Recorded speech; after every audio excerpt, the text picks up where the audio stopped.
And welcome back, everyone. This is another episode of the Redbelly Insights podcast, the one that we do each week, bringing on various guests, giving you the news, giving you the latest and greatest in terms of the world of Redbelly. And you would have seen that we had some really great news last week, and we're going to go through that and the news in the first couple of minutes before we bring on a special guest.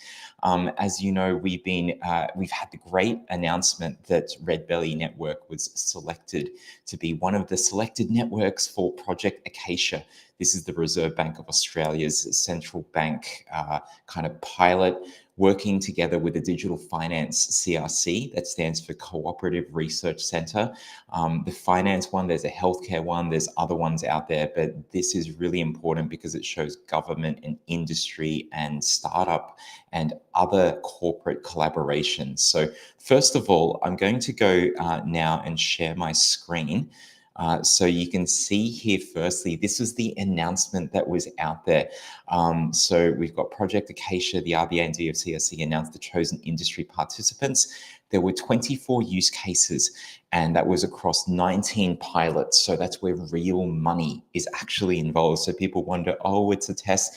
This is real. So it is something where there's actual money being involved, whether it's CBDC, it's tokenized assets or money market funds. There's real things happening, and then there's 5 proof of concepts. And then as part of that, they selected various private and public permissioned DLTs. And so Hedera's there, I believe theirs is private, R3 Quarter, Canvas Connect, and other EVMs, and Redbelly Network. So this is the first time, as far as I'm aware, that a central bank is doing this on a public blockchain. So first of all, well done and congratulations to Redbelly. All of the hard work going on behind the scenes has been really important, and it just goes to show what can be done with innovation out of Australia, but at a global context. So, you know, there's other central banks and businesses watching. Another thing to note is that the Digital Finance CRC, the last time they did something like this, so there's the announcement that's come out. And then also what comes up as a follow-up is various use case announcements. So this was from the CBDC pilot of 2023. So this is the last one. I am assuming that there will be a similar page with all of the different participants. You can see NotCentralised there, and we're going to interview my colleague Arturo about that. And there's more details as you click on each of these about the different use cases. So far, we've only seen announcements from a few. We've seen all of the 24 that have been named. But in terms of all of what they're doing, that kind of stuff will come out later on. Now, I'm just going to go through some of the other insights from the other announcements that were out there. First of all, the Treasury. So Commonwealth Treasury also made their announcement about this joint initiative, highlighting things like Redbelly Network in there. So they also published this, which is great because you get to see the importance of Redbelly at this global or especially national kind of stage. At a government level, it is being watched and looked at. Another couple of announcements are that you could see the Redbelly announcement here. If you missed this video, a great one that was put together by the team, and more details on that, keep an eye out on the blog, the Twitter, the socials, because there's going to be more news, media, blogs and articles diving deeper into this kind of stuff. The AFR also had coverage of this. They highlighted the CBA and JP Morgan work there. Brad Jones here, who's the assistant RBA governor, has also been quoted in here as well. So if you're a follower in the AFR, worth looking at. And then our friends at Fireblocks, who are also part of our project. So there's Redbelly, there's Fireblocks, NotCentralised is leading as the participant there. There's also Fasanara Capital, Paid, and others as part of this Australian Bond Exchange as well as some trustees, AMAL and Perpetual. And so worth looking at this Fireblocks announcement. We've had them on the show before. We had Nick Crofts diving deeper into the importance of what Fireblocks does for infrastructure globally in terms of the crypto networks that are out there. This is really some important stuff that they are participating in with us. And so more about the use case in terms terms of they highlight a little bit of it here about seamless workflows for issuance and trading and the potential benefits, but more news is going to come out. So just a few other ones. If you're in the traditional finance world, Reuters.com is another great website that also has a lot of data as well, and they track things like this. So we're mentioned in there. And then there's also FST Media, which is a more local one that also highlights this. And we'll share through our networks the all of the links that are here. Going over to Web3 news, and we saw that the Block also covered this, so really important news globally. And then the other ones there were Cointelegraph also had coverage of this. And then finally, we also saw Crypto News highlighting this as well. So there's a lot of other ones out there, but I just wanted to highlight, just to begin with, some of the news articles that are out there. And then the other part is that we've seen some other great friends in the space, apart from the banks. So 3 of the big 4 banks were participating in this. But as you can see here, this is the post from Drew Bradford of Katina Digital. They're the Aussie dollar stablecoin that was also chosen to be part of Project Acacia. So you'll see more about their pilot soon. The other thing is that in recent news, they also were able to announce that they've got an AFSL for the type of stuff they're doing. For those that are out there, AFSL is Australian Financial Services License, the type of thing that you need to do regulated market activities. So we are really merging the best of both worlds. And we're going to dive into that in this episode. But before we go on and bring up our next guest, I just need to remind you, just a disclaimer, that this AMA is for informational purposes only. Redbelly Network is a blockchain infrastructure provider and does not endorse or promote any financial products or investment opportunities. All opinions expressed are those of the speakers. Please do your own research to comply with applicable laws in your jurisdiction. And with that note, if we can bring Arturo up on stage. Hey, mate, how's it going? Hey, guys. See you. Arturo and I, we are in the same WeWork, but we're actually in different offices right now. So I've gone downstairs. Arturo's, if you ever visit us, he's got a gigantic screen. I don't know if we're on the big screen or if we're on just the laptop. The small one. Okay, that's fine. That's okay. It's got a good camera and we can see right up your nose, but that's okay. I'm just joking. But Arturo, first of all, I just wanted to say big pat on the back. Congratulations on all of the hard work that you've done over the last couple of months, culminating in being selected as part of Project Acacia. Thank you. It definitely feels like running a marathon right before the race is supposed to start, but such is life.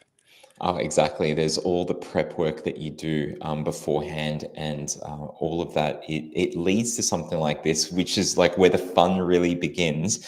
But just to catch people up on all of this, and you spoke with Alan in a previous episode, so great to have you and Alan talking about this. And then we also saw you on AusBiz, the financial news media channel down here in Australia that was.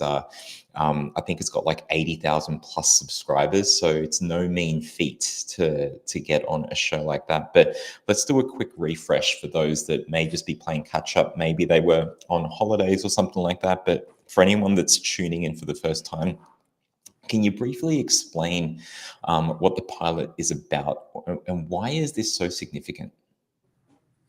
Yeah, the the pilot is, in my opinion, a continuation of the work the RBA did in 2023, where we were also part of that cohort.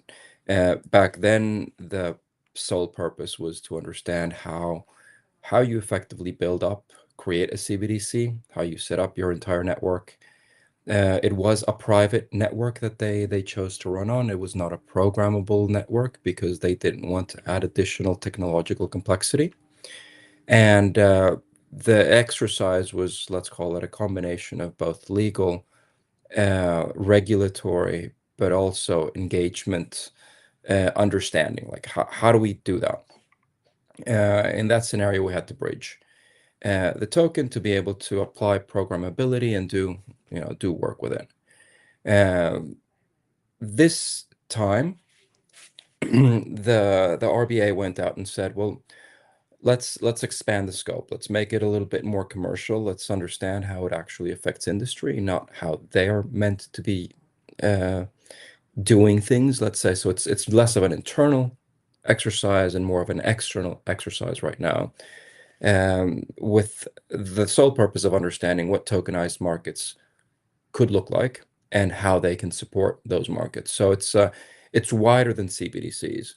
It really is about tokenization, and CBDCs are obviously a part of this exercise, but they're not the sole purpose of the exercise, because you could end up in a scenario saying, well, you actually don't need a CBDC to be able to support a tokenized market. Now, I don't think that's going to be the case, but nevertheless, it is a wider scope this time.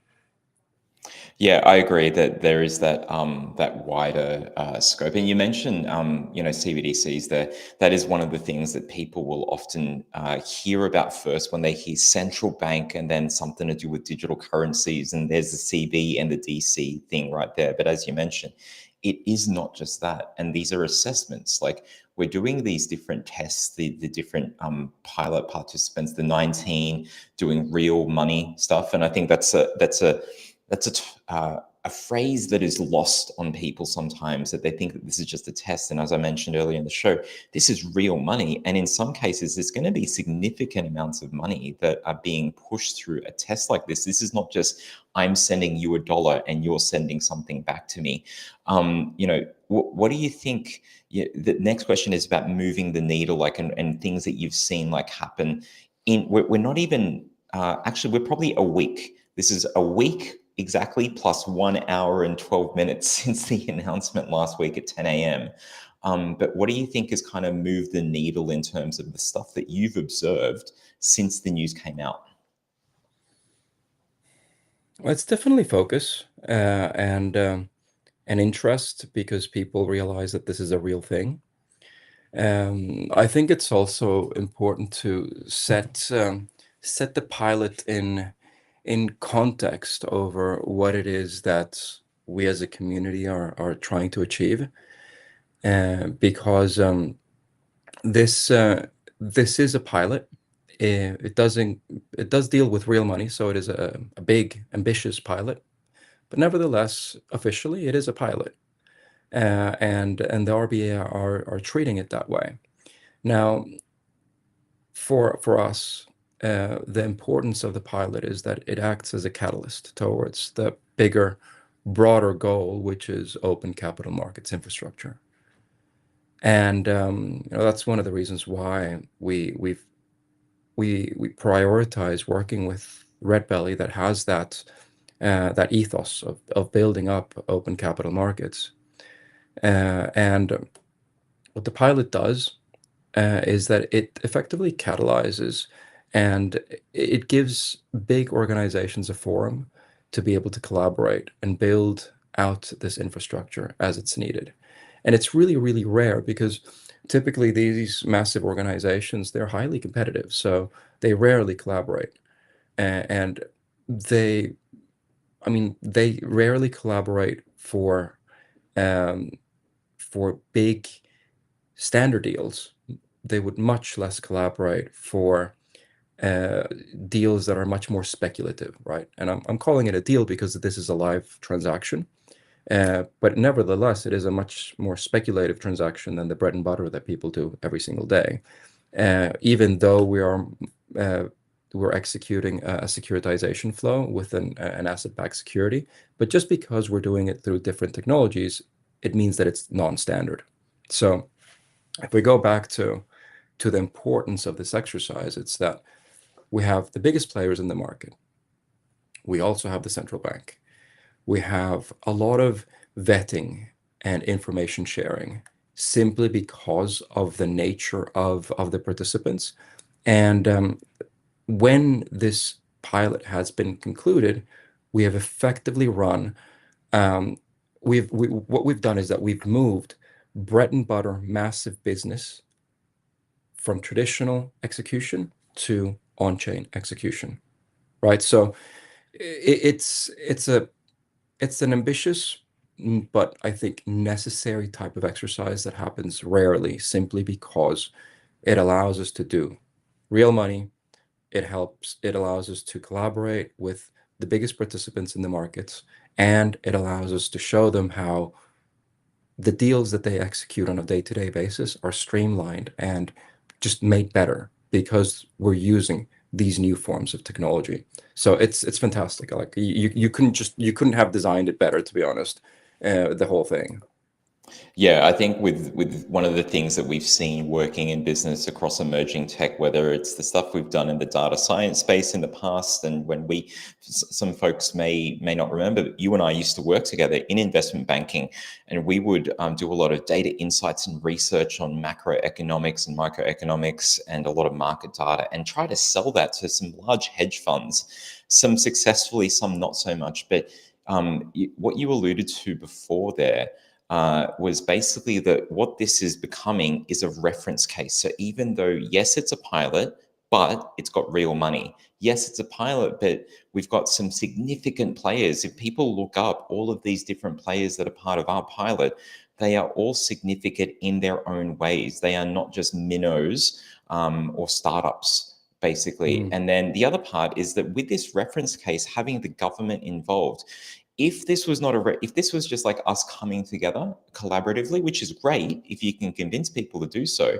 but we're only doing it in this industry area where you don't actually see the government getting involved, I would argue that it's going to be a lot harder to push for if there's legislation changes that are needed, or even to just get the government to want to implement this kind of stuff. So you say it really well when you say that we're moving from traditional to on-chain. And at the start, this is involving the community, because typically pilots like this do not involve any communities. When we were working together, we didn't announce things to anyone else outside of the bank or even outside of our own team that we were doing this work. This is a chance for people that are believers in Redbelly and token holders to actually see the journey as it grows. So I think that that's really important. But I wanted to get into something that, look, the pilot's great. We're going to interview different partners. We'll bring you back on and you'll dive into more of the things that are updates. And for folks out there that are watching, there's going to be continuous updates that the RBA and DFCRC announce.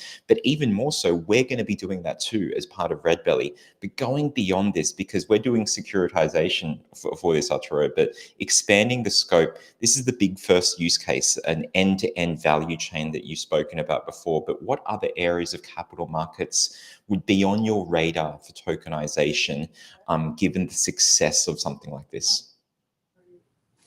Securitization is a term that it's very widely used, and it's used in different context.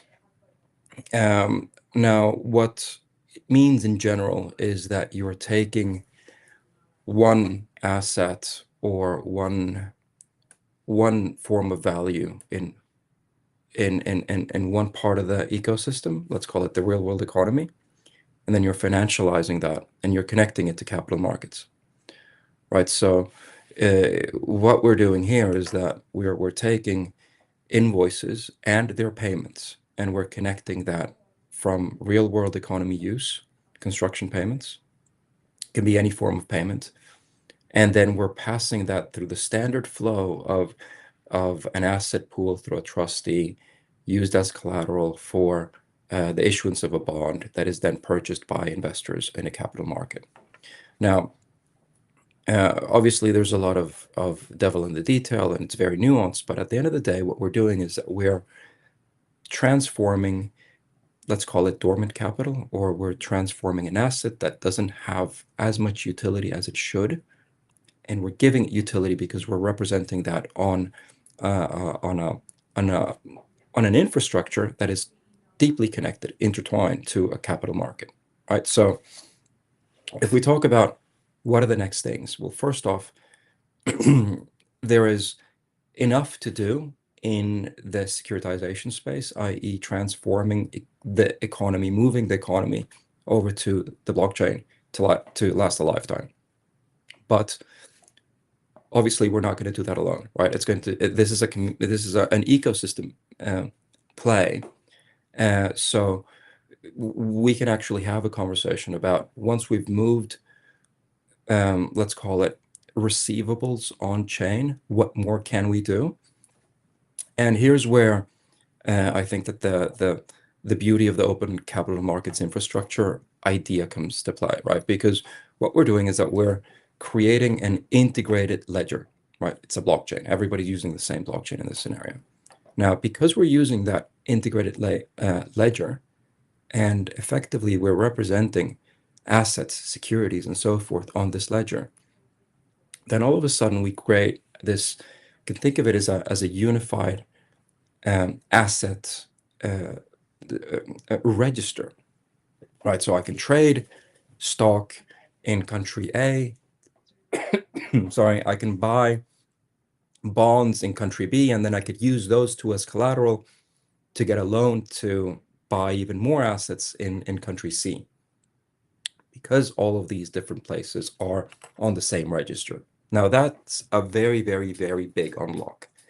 It's a big unlock in mature capital markets, but I think that it's an even bigger unlock in less mature capital markets. So, for example, countries in the Pacific, countries in Central America.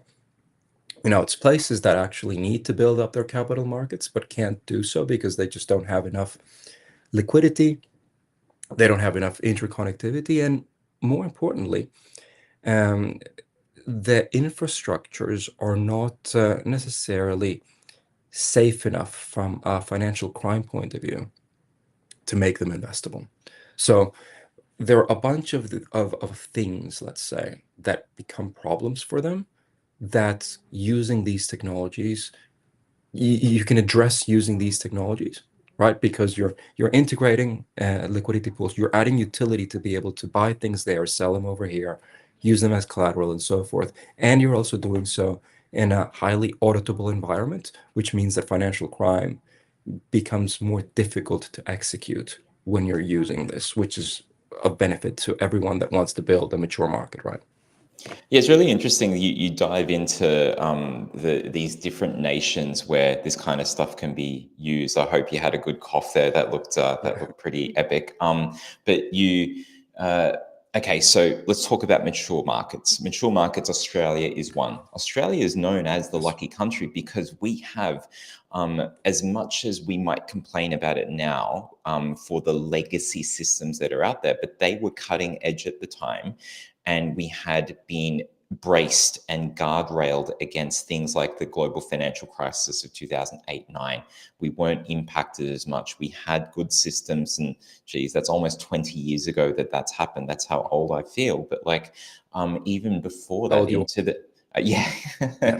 the 70s, 80s, 90s, we've had good infrastructure. We're a lucky country, but other nations are not. And you see in those nations, like I'm from the Philippines, and I've seen there that things, especially in the digital asset space, that have been created that are like a combination of payment systems like Stripe plus a trading app plus a crypto app plus a money, sending app for those that foreign workers that work overseas and stuff like that. Like all of these things all in the one, or you see like what they do with WeChat in like other countries and stuff. So Australia has had this like really mature kind of market system. Other countries have not.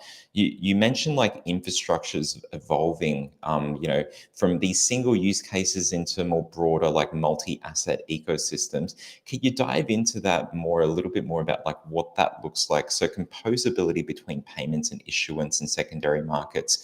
Why is this important? Yeah. Let's look, composability is it's a bit of this Frankenstein term, right? That comes from technology, because crypto is so tech heavy, and in the community, then you can easily interchange those terms.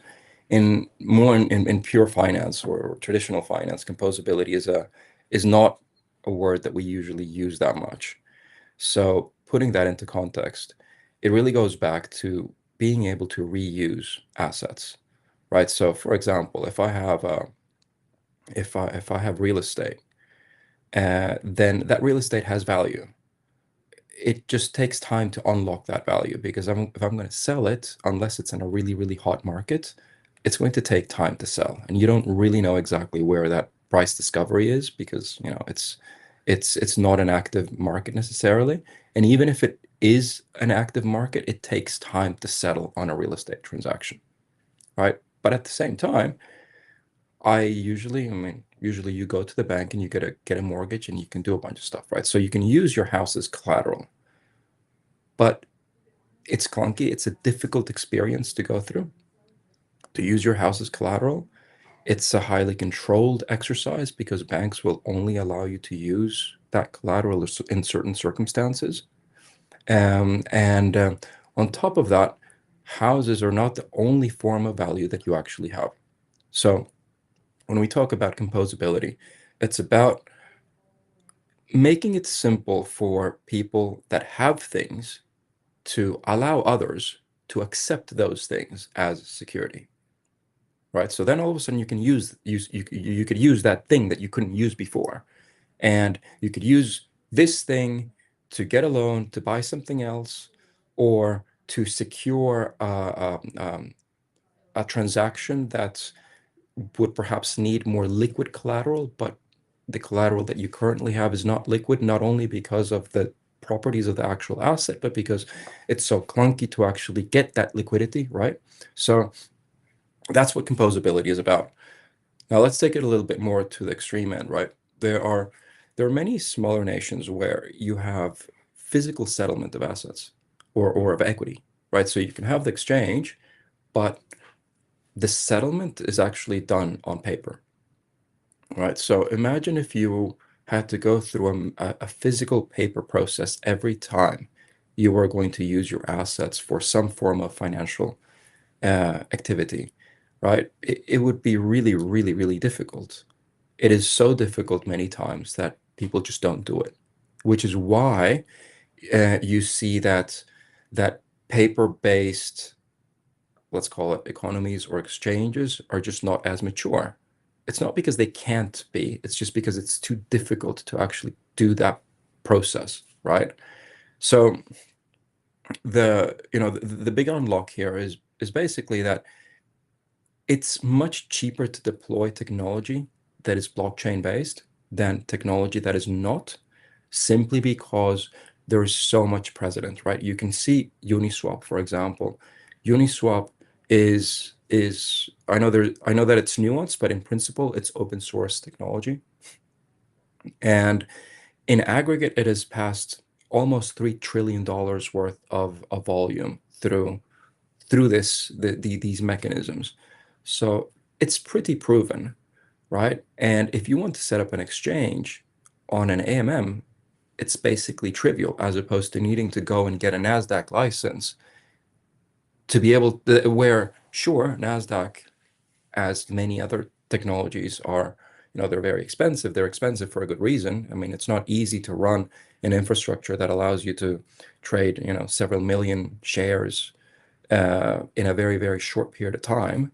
But there are many markets where that's not the case, right? So you're kind of stuck between a rock and a hard place when you don't have the volumes and therefore you don't have the revenue, but at the same time, the options for exchange technology are kind of they're solving top end issues, right? So all of a sudden, when you come in with technology like blockchain, that gives you access to something like a Uniswap for almost no cost, and you can effectively do what you're meant to do as a marketplace, then it's really transformative because it allows you to take steps into the right direction, right? You just don't want to spend all of your money from the very beginning on something that doesn't really solve the core issues that you have. Or no, let me rephrase. It does solve your core issues, but it does so much more than that you're basically just wasting money, right? So if you take one more thing there, I know you want to jump on to the next one, but for many of these small markets, the concepts of an AMM are extremely powerful because an AMM adds hurdles to listings that require these listings to guarantee liquidity because you're filling a pool, right? And the biggest problems with untraded stock or even penny stocks in the more mature markets is that there is no liquidity. So by effectively just setting in practices towards incentivizing, getting that liquidity to play also makes these markets grow, right? So the play when it comes to open capital markets that requires trust, credibility, it requires people to want to make a change because they see what the potential of the technology is, and really gets catalyzed by something like Project Acacia, right? Start with Project Acacia, show that it works within a mature market, a complex flow. You're able to solve all of these different problems in ways that haven't been solved before. And then all of a sudden, that opens up Pandora's box when it comes to open capital markets for not only securitization, but also other asset classes in various jurisdictions, right? I agree. The thing that's really interesting is what you said there about like the reusability of assets. By it takes us back to the origins of trade and being able to trust each other, fellow humans. Like, I'll give you this nice shiny rock, and you're going to give me some of these boar skins or something that you've hunted. And this value exchange that has typically been physical, or when there's collateral involved, and needing to have collateral that's of value and being able to say that with certainty that yes, this is worth a certain amount of value. It all boils down back to those simple primitives.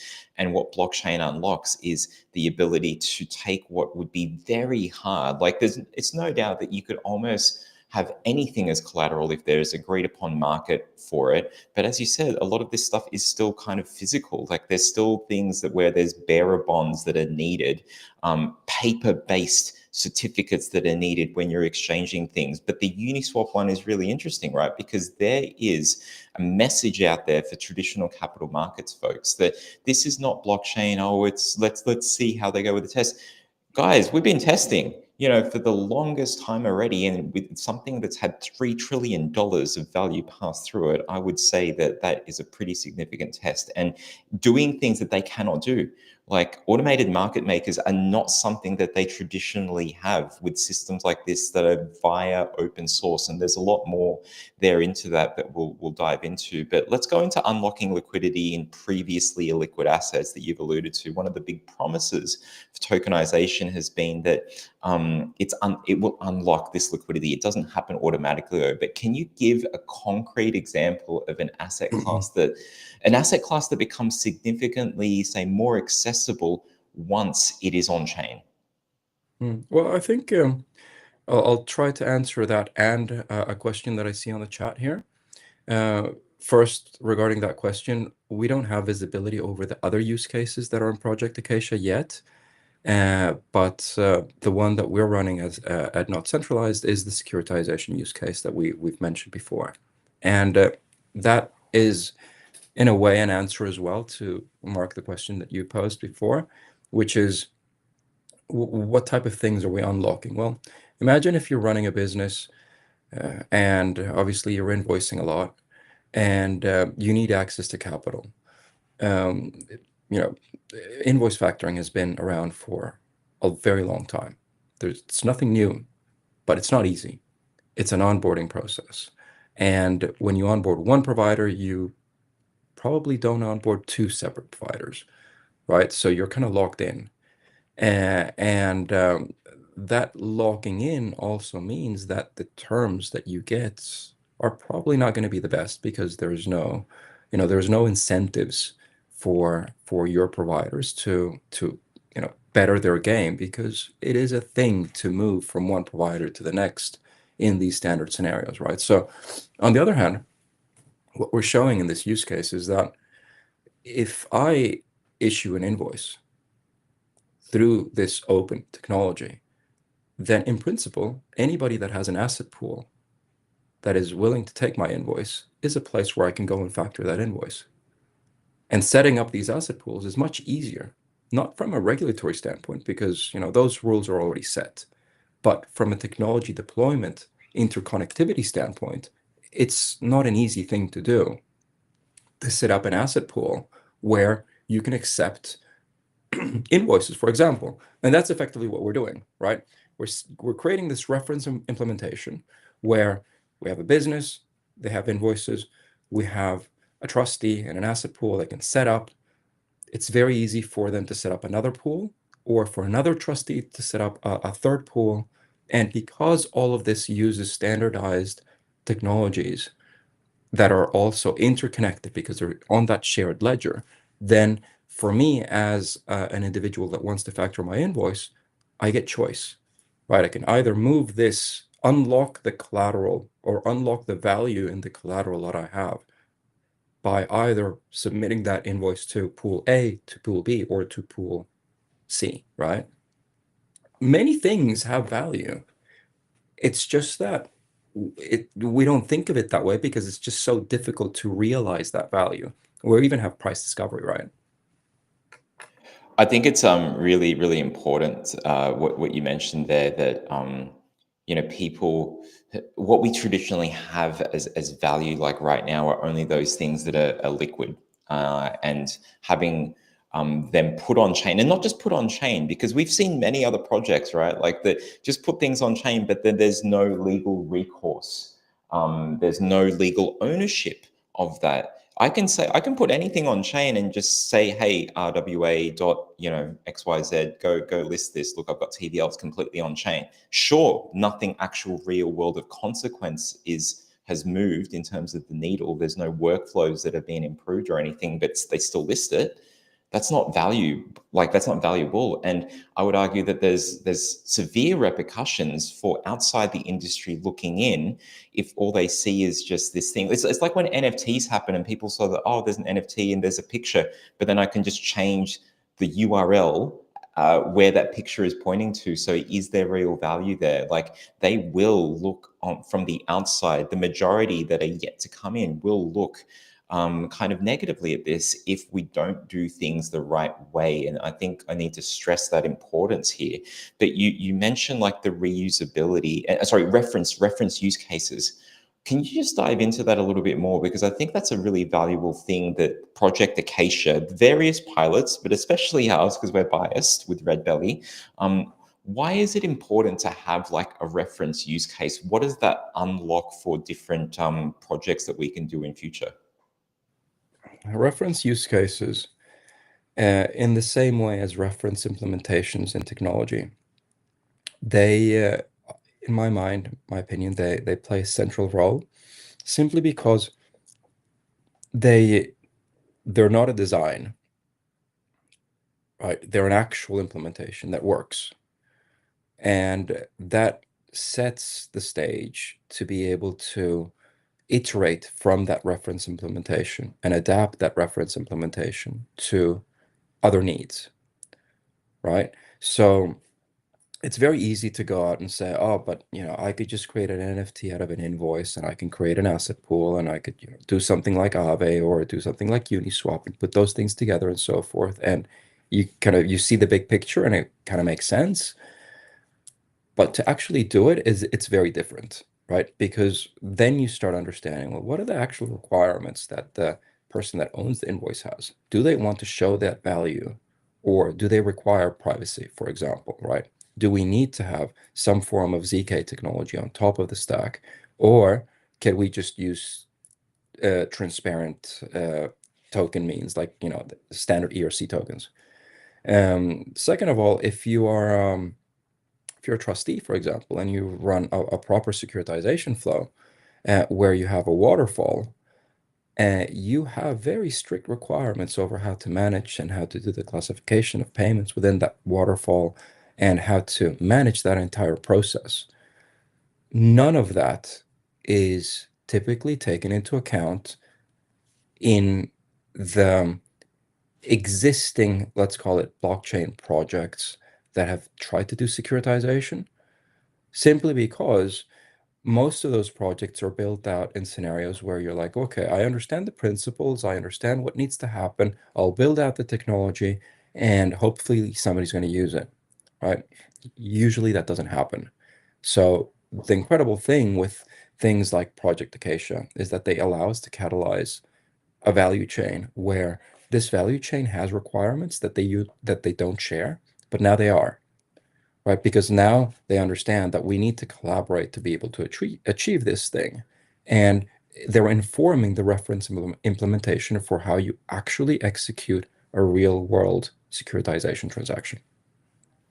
I think that's great, because this is where you actually start to see how can we expand upon the use cases by having Project Acacia as much fanfare as there is out there, it actually is that great unlock because it's an example that people can point to. It could be even people that are watching this show right now, people in the community that work in an industry or a space where they're like, hang on a second, I feel like blockchain, from the things that I've heard, yes, I'm an investor, but like I've seen and heard enough to think that maybe there's something of potential value here as an efficiency gain, because that's like the biggest thing that's part of this. And my next question is on capital efficiency and the cost of capital for businesses, like how much it costs them to run their business, for the simple term there. But if illiquid assets can now trade more freely, what impact could this have on the cost of capital for businesses, do you think?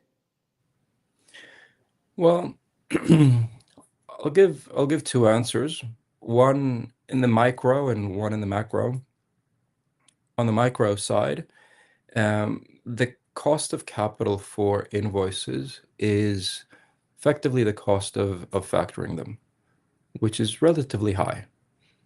It's high because it's, in many scenarios it's risky, but it's also high because there isn't that much choice in the way that you factor and the people that you factor with. So as I said before, you lock yourself into one provider, and that's basically it, right?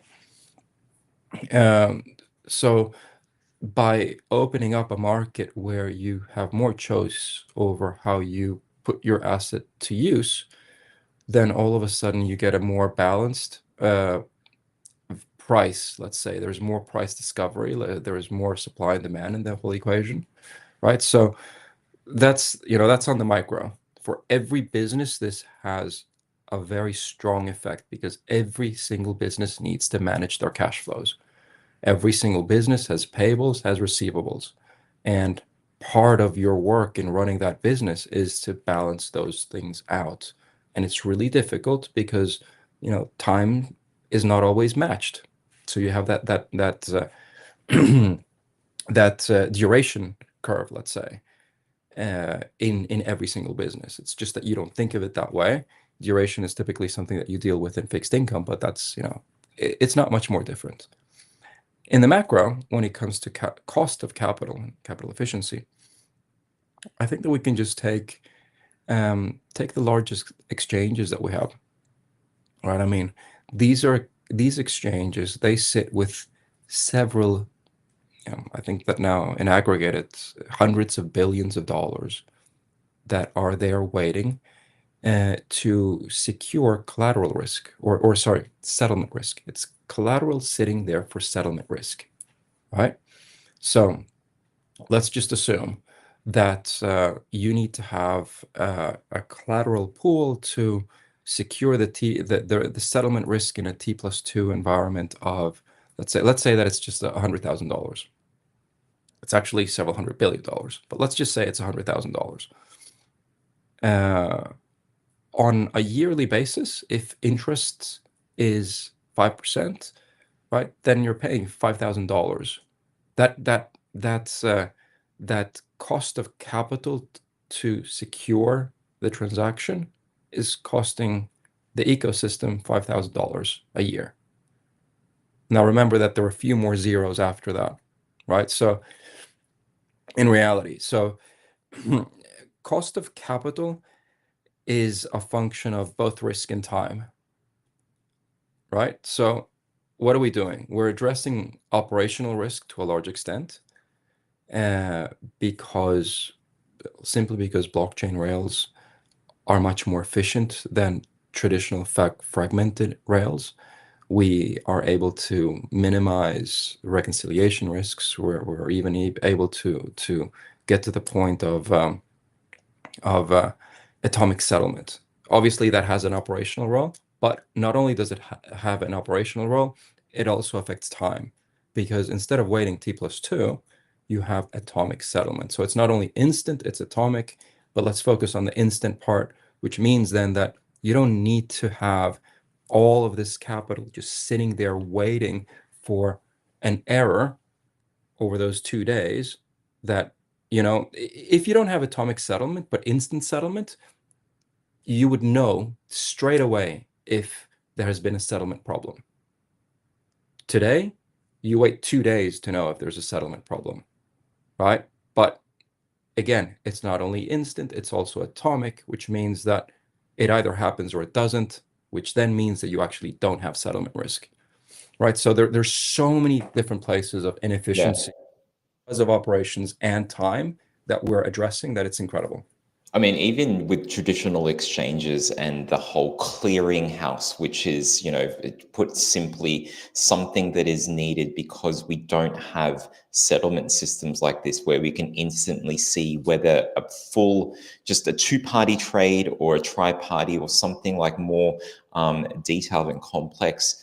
We don't have systems like that right now that either settle or they don't, or the visibility into it. Hence, we have clearinghouses that take these trades and then take the time, T+2, to go process that. So it's a really great, interesting unlock. And now just going into a bit more like in terms of market composition and participation, traditionally things like this are only at the high level, major institutional kind of levels that those players can play, the BlackRocks, Franklin Templetons of the world, and we've seen they've got into blockchain. But with this sort of infrastructure, do you think that smaller businesses and even retail get to participate in something like this? And we've seen in the past that, hey, retail, you can trade CFDs and all that, and it's not safe, right? But in this, like, can we see retail and small businesses participate but in a safe way because of the infrastructure? I think that retail is, in today's world, retail is able to participate in many, many, many, many things. And these things come at a high cost because there's a lot of inefficient compliance and infrastructure that is set in place simply because you need to mitigate the very important risk of moms and pops losing their money. Now, I say that it's inefficient because compliance is a problem because we have bad technology, not because compliance in itself is actually a problem. Um, so yes, uh, well-designed blockchain-enabled systems definitely address a lot of those issues.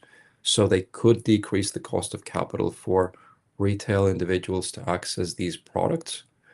But I think that it's more interesting for me, at least, to consider where uh, it's the access to capital rather than the access to the investment, right? Here I'm thinking access to capital for the purposes of utility, for the purposes of being able to grow your business, for the purposes of being able to invest more into your business and hire more people, right? So it's like jobs and growth story.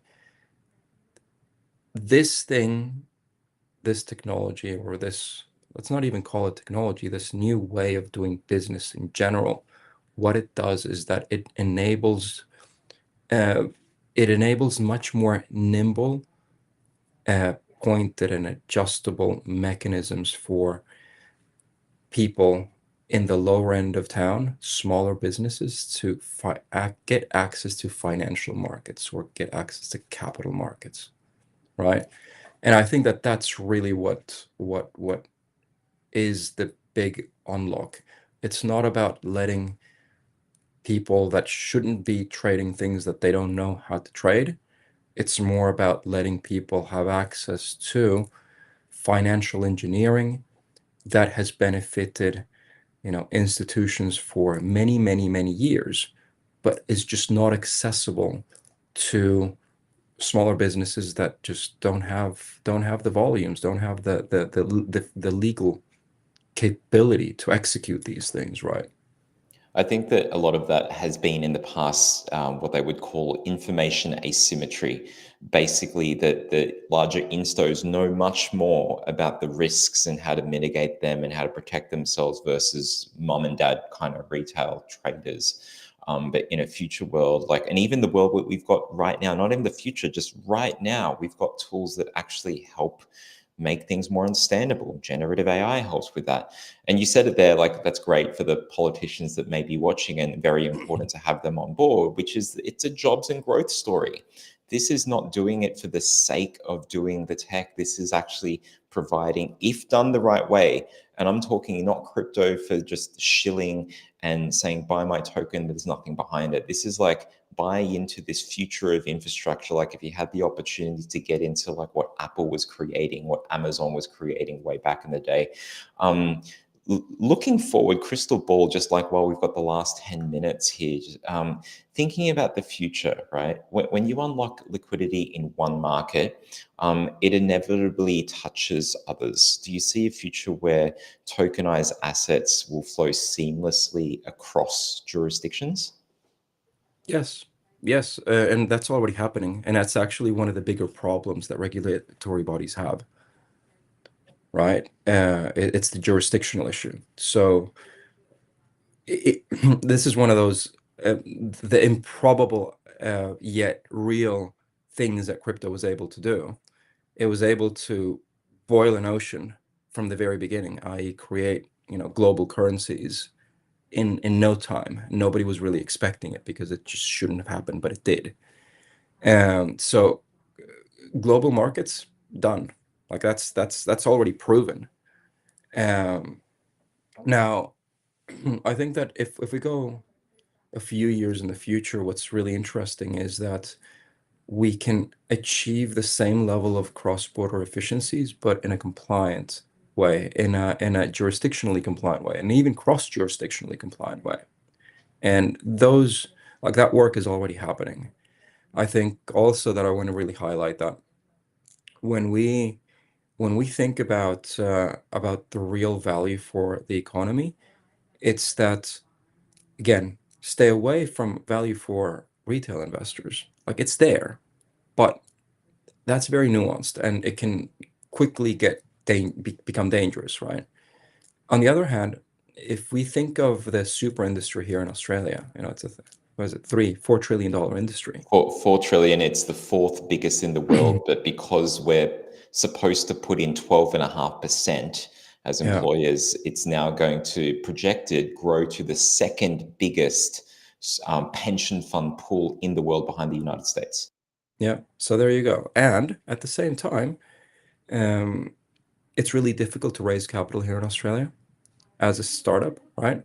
And that's not just crypto. Like it's across the board.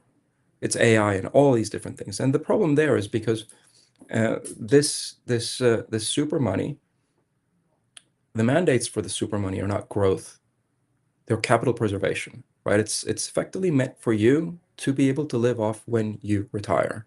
You're preserving that capital. That's a big problem because that means that Australia has like a massive pool of cash that is not being invested for the future of Australia, right? Now, why is that not happening? It's not only a mandates question, sure, mandate, but it's a risk question, right? It's primarily a risk question, right? The capital preservation mandate means that you can take less risk. Growth means that you need to take on more risk. So it's a difficult equation to balance. But where I'm getting to is that even today, it's actually really difficult for the more sophisticated, funds that have several hundred millions of dollars in management to be able to deploy this capital safely across the economy to provide liquidity that pays really well, like you get really good returns. But they can't do it because it's so cumbersome to actually deploy the capital. You need to go through so many different intermediaries. And every intermediary that you add is an additional risk to the system because you don't see what they're doing, right? Now, on the other hand, in this securitization flow that we're presenting within Project Acacia, you have full visibility. So it becomes so much easier for you as an institutional investor to deploy your capital across a very, very diversified portfolio of smaller businesses that can really put your money to work in a much safer way. So, I mean, that on its own is an incredible unlock. Absolutely. And, superannuation, as you mentioned there, like blockchain, what it allows for is what if you could actually deploy capital into growth areas that have traditionally been avoided, but you could do so in a safe way. So you could get the best of both worlds. And arguably, I think we really need to look at that, because if more and more, so 12.5%, what does that mean? The corollary of that is that if 12, it used to be 10%, it was 9.5, now 10, 11. If it's 12% of the money that you're owed as an employee is now going towards super, that's less money that you can invest today. Sure, that's capital for later on, preservation, but it means less right now. So it's even more important to be able to deploy that. Last question for you. Just as we look into the future, and we mentioned this before at the start about the next big unlock after securitization, but let's focus on more like 12 to 24 months out. Like, the work that you're going to be doing. We are seeing the types of stuff that Redbelly is looking at in terms of partners and businesses that are coming on board. But where do you see that kind of like, what's the next big unlock as we look beyond just a year from now? Like, what do you see happening? And Crystal Ball, we'll check back in 12 months' time, see if you're right. Yeah, no, that's good. I think that there's a vertical and a horizontal play, and the way that we are looking at it is that it's now or you're too late, and you need to go, like, we have a big ecosystem, so we can do this. And what this is first off acknowledging that Project Acacia is almost like winning the ticket to compete at the Olympics. Doesn't mean that you've won, right? But it gives you that opportunity. It gives you the visibility. It gives you the ability to collaborate with all of the people that you need to collaborate. It's basically customer onboarding, right? At the very top level. Is the RBA necessary going forward? We don't know. Maybe not. Definitely not in the very short term on the commercialization strategy. But the play over the next 24 months is own the securitization space locally, but at the same time, start unifying ledgers across asset classes. And here, what we're talking about is more of an international play when it comes to specific geographies, right? So I think that really what we're focusing on now is capturing the essence of what open capital markets means and executing to the best of our abilities what that vision is, but in with real money, with real revenue, real businesses, because otherwise it doesn't become a real thing. And as you said before, like it's not just that, but with pilots or so with tests and with like fake money, you don't encounter the problems that you do unless something is actually real. And we're going to dive into more of this. Please, folks out there, do watch the replay here. Check the transcript, throw it into your AI tools to understand a little bit more. Join the community on Discord and Telegram, and especially the stuff that Redbelly is doing on Twitter. What we're publishing as well at NotCentralised, because there's going to be more things that we get to share as the pilot rolls out there. But we're going to be talking, and you'll probably be talking with some of the partners as well. I can imagine you'll be in my seat for the next one. But for the time being, as the guest, Arturo, thank you so much for your time. I'll be joining you back in the office as soon as I go upstairs. But thanks, mate. Thank you so much. Thank you. Thank you. Bye. Cheers.